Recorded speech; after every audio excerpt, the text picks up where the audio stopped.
Hello everyone, कैसे हो आप लोग। आई होप आप लोग बहुत अच्छे होंगे। वेलकम टू आपके अपने चैनल केसेल अकेडमी में कृष्णा कॉमर्स लर्निंग अकेडमी। तो आज का हमारा टॉपिक है वेरिएंस एनालिसिस। तो फर्स्ट हम देखते हैं कि वेरिएंस होते क्या है, कि वेरिएंस क्या है। Variance means it is the difference between the standard cost, यानी कि ऐसे बोलते हैं इसको शॉर्ट में, एंड द एक्चुअल कॉस्ट। यानी कि जो डिफरेंस है वो स्टैंडर्ड कॉस्ट और एक्चुअल कॉस्ट के बीच का जो डिफरेंस होता है उसको हम वेरिएंस बोलते हैं। अब आप बोलोगे कि स्टैंडर्ड कॉस्ट क्या होता है और एक्चुअल कॉस्ट क्या होती है। तो जो स्टैंडर्ड कॉस्ट जो होती है हमारी, वो हमारी प्री डिटरमाइंड होती है। एक्चुअल कॉस्ट जो हमारी स्टैंडर्ड कॉस्ट है वो कैसी होती है, प्री डिटरमाइंड होती है और हमारी एक्सपेक्टेड होती है। कि अगर मैं कोई भी मटेरियल को बना रही हूं तो उसमें मैं अपनी एक्सपेक्टेड वो रखती हूँ कॉस्ट, कि मैं इतने के समथिंग इसको सेल करूंगी तो मेरे को इतना कॉस्ट निकल के आए। तो ये प्री डिटरमाइंड है और एक्सपेक्टेड बोलते हैं। और जो एक्चुअल सेल है एसी, एक्चुअल सेल है वो जो है पोस्ट डिटरमाइंड होती है।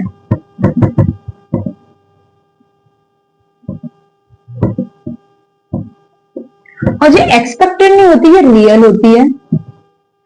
कि जितनी मेरी आ गई है, जितना मैंने सोचा था और जितना मेरे को मिला है, उन दोनों का डिफरेंस जो है क्या निकल गया, वेरिएंस। इसको हम in the other way, in the other word, it is the difference between what the cost should we have been, कि मेरे को कितनी चाहिए and what is the actual cost, और मेरे को कितनी एक्चुअल कॉस्ट मिली है। अब हम इनकी कुछ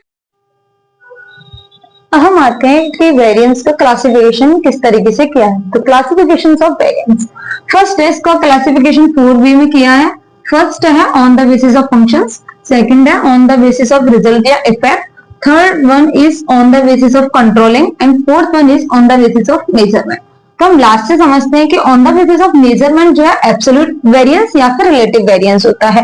कि एब्सोल्यूट वेरिएंस जो है उसमें हम जब भी कैलकुलेशन करके निकालते हैं तो in the terms of money में निकल के आएगा, रुपीस में निकल के आएगा। जब हम रिलेटिव वेरिएंस को निकालते हैं तो उसको परसेंटेज बेसिस पे निकालते हैं कि हमारे कितनी परसेंटेज का निकल के आया है। जो एक्चुअल कॉस्ट और जो स्टैंडर्ड कॉस्ट को प्लस माइनस करते हैं तो उसको अगर हम परसेंटेज में निकाल रहे हैं तो उसको बोलते हैं relative variance. On the basis of controlling, controlling के बेसिस पे दो हैं, कि एक तो है control variance, second one is uncontrol variance. Uncontrol variance वो वेरिएंस हो गए कि जिन पे हमारा कंट्रोल नहीं है मैनेजमेंट का, जैसे कि वेजेस इंक्रीज करना। अब वो जो है year wise year wages increase होती है लेबर की, तो उस पर उनका कंट्रोल नहीं है, वरना छोड़ के चली जाएगी। आप नहीं इंक्रीज करोगे, दूसरे कंपनी वाले करेंगे।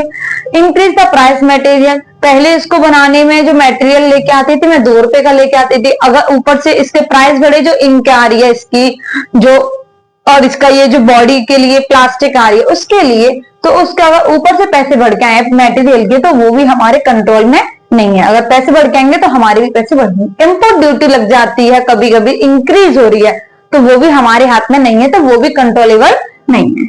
सेकंड इसका है controllable variance. Controllable variance if corrective measurement to rectify the variance, यानी कि ऐसे वेरिएंस जिनको हम कंट्रोल कर सकते हैं, जैसे कि cheap quality of raw material. कभी कभी अगर महंगा है तो हमारी जो रॉ मटेरियल यूज कर रहे हैं तो चीप क्वालिटी का यूज करने लग जाते हैं कुछ, तो उसमें कंट्रोल हो जाएगा। सेकंड है केयरलेसनेस ऑफ लेबर, कि जब मटेरियल को बनाने में लेबर की केयरलेस हो जाते हैं लेबर्स वाले, तो मटेरियल को बनाने से ज्यादा वो वेस्ट ज्यादा करते हैं, तो उससे हमारी जो स्टैंडर्ड कॉस्ट है वो ज्यादा हो जाती है एक्चुअल कॉस्ट के बजाय। तो उसमें हमारी कंपनी के जो मैनेजमेंट है उसका कंट्रोल है कि वो उसको किस तरीके से सही कर सकता है, लेबर को समझा के या फिर डांट के पनिशमेंट करके। On the basis of result and effect के बेसिस पे है फेवरेबल वेरिएंस और अनफेवरेबल वेरिएंस। अनफेवरेबल वेरिएंस होता है हमारा वो वेरिएंस जहां हमारी एक्चुअल कॉस्ट ज्यादा है स्टैंडर्ड कॉस्ट से, तो हमारा जो है लॉस में निकल के आता है। एंड फेवरेबल वेरिएंस वो वेरिएंस है जहां हमारी स्टैंडर्ड कॉस्ट जो है एक्चुअल कॉस्ट से ज्यादा है। तो अब आए हम on the basis of functions के बेसिस पे। तो फंक्शंस के बेसिस पे है हमारे cost variance and second is sales variance. यहाँ था फेवरेबल वेरिएंस, अनफेवरेबल वेरिएंस, यहाँ था एब्सोल्यूट वेरिएंस था और ये था रिलेटिव वेरिएंस। तो हम सेल्स वेरिएंस पे sales variance difference between the actual sales and the budget sales, कि जो एक्चुअल सेल्स है और जो बजट सेल है उन दोनों के बीच का जो डिफरेंस होता है उसको हम सेल्स वेरिएंस बोलते हैं। ड्यूरिंग द बजट पीरियड के टाइम पे ये हम कैलकुलेट करते हैं। इसका है cost variance. Cost variance difference between the standard level and the actual performance. जो एक्चुअल परफॉर्मेंस हुआ है और जो स्टैंडर्ड लेवल है उसके बीच का जो डिफरेंस है वो क्या कॉस्ट वेरिएंस है। ये बहुत सारे वेरियस एलिमेंट्स को जो है पर्सपेक्टिव करता है। इसके अंदर हम इंक्लूड करते हैं कैलकुलेशन, हम क्या क्या करते हैं वो देखते हैं। Direct material variance, direct labour variance and overhead variance. Overhead को फर्दर डिवाइड किया है दो वे में, fixed overhead variance and variable overhead variance. अब हम इसके फॉर्मूलाज देखते हैं। हम बढ़ते हैं फॉर्मूलाज पर। तो फर्स्ट था हमारा मटेरियल वेरिएंस। मटेरियल वेरिएंस में 5 फॉर्मूले पूछे जाते हैं क्वेश्चंस में। तो फर्स्ट है material cost variance. Material cost variance को हम दो तरीके से निकाल सकते हैं। पहला तो एक standard quantity multiply standard price. इन दोनों को जब मल्टीप्लाई करेंगे तो हमारा स्टैंडर्ड कॉस्ट निकल के आएगा। इसी तरीके से जब माइनस करना है actual quantity multiply actual price. जब एक्चुअल क्वांटिटी और एक्चुअल प्राइस को मल्टीप्लाई करेंगे उससे हमारा एक्चुअल कॉस्ट निकल के आएगा। तो स्टैंडर्ड कॉस्ट में से हम एक्चुअल कॉस्ट को जब माइनस करेंगे तो हम मटेरियल कॉस्ट वेरिएंस निकल के आएगा। इसको हम दूसरे तरीके से भी कर सकते हैं, material price variance plus material usage variance. यानी कि जब हम मटेरियल प्राइस वेरिएंस और मटेरियल यूसेज वेरिएंस निकालेंगे उन दोनों को प्लस करेंगे तो मटेरियल कॉस्ट वेरिएंस के इक्वल आएगा। इससे हमें ये भी पता चलेगा कि यदि हमने ये वाला फॉर्मूला पुट करके किया है और जब हमने ये दोनों निकाले हैं, यानी कि ये दोनों को जब हम प्लस करेंगे तो ये इस वाले फॉर्मूले के इक्वल आएगा, तो हमारा मतलब है कि ये हमारा सही है। मटेरियल प्राइस वेरिएंस का formula standard price multiply actual price divided multiply standard price minus के actual price multiply actual quantity. यानी कि जब प्राइस का पूछा है तो प्राइस स्टैंडर्ड प्राइस में से हम एक्चुअल प्राइस को माइनस करेंगे और ये है हमारा एक्चुअल क्वांटिटी को मल्टीप्लाई कर देंगे। ठीक। मटेरियल यूसेज वेरिएंस, जब हम यूसेज का निकाल रहे हैं तो यहाँ पे हमें क्वांटिटी में से क्वांटिटी को माइनस करना है, यानी कि स्टैंडर्ड क्वांटिटी माइनस के एक्चुअल क्वांटिटी। और यहाँ पे हमने प्राइस में से प्राइस को माइनस के क्वांटिटी का मल्टीप्लाई किया था, जब हम यहाँ क्वांटिटी में से क्वांटिटी को माइनस करेंगे तो स्टैंडर्ड प्राइस का मल्टीप्लाई करेंगे। Material mix variance, material mix variance का फॉर्मूला है रिवाइज्ड क्वांटिटी, उसको शॉर्ट में RQ बोलते हैं, माइनस एक्चुअल क्वांटिटी को AQ बोलते हैं, मल्टीप्लाई SP यानी कि स्टैंडर्ड प्राइस से मल्टीप्लाई करना है। अब हमें देखना है कि RQ का मतलब क्या है। तो RQ का फॉर्मूला होता है स्टैंडर्ड क्वांटिटी जो भी दे रखी होती है उससे हमें डिवाइड करना है टोटल स्टैंडर्ड क्वांटिटी। यानी कि अगर 2 ईयर की दे रखी है, 2001 में अलग दे रखा है, 2002 में दे रखा है, यहाँ दे रखा है 200 और यहाँ दे रखा है 300, तो टोटल हो जाएगा 300।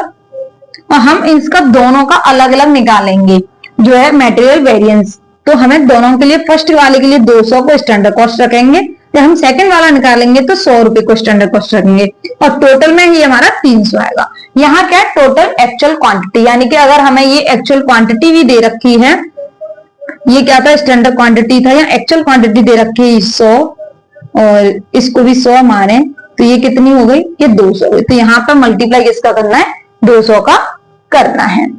ठीक है।